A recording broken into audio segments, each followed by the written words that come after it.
My name is Connie Ray, and I was married to Jim Ray for 35 years. I met him in February of 1958 when he came back from a tour in the Antarctic. He was there for 15 months.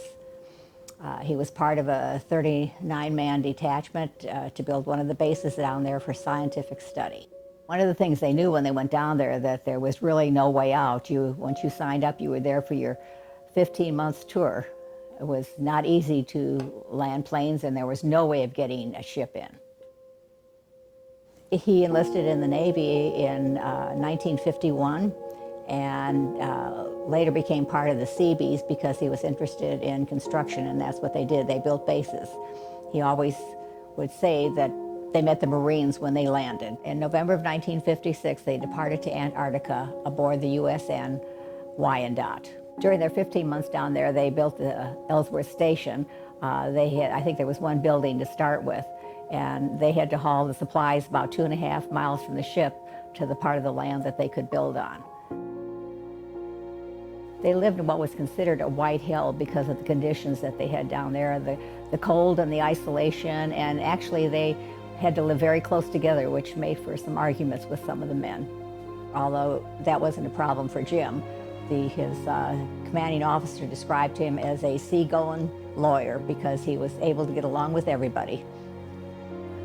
The group of men that Jim was with was identified as part of Operation Deep Freeze 2. Operation Deep Freeze 2 was one of the groups that did the early exploration down in the Antarctic with larger groups of people. Before that, it was always smaller groups, like 2 to 3 people. Jim was inducted into the Order of the Penguin because he crossed the Antarctic Circle.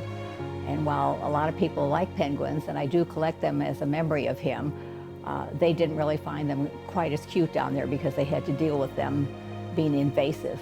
They also had walruses down there, and I do have a picture of one of the men down there riding one of them. I started collecting penguins as a way for creating a history with his grandchildren, and I have quite a large collection of them. As you can see, some of them here. I don't know why that makes me cry. As a result of his time down there in the Antarctic, he did develop malignant mesothelioma, which is something that happens when you work closely with asbestos products. This caused him to have an early death in 1993 at the age of 60.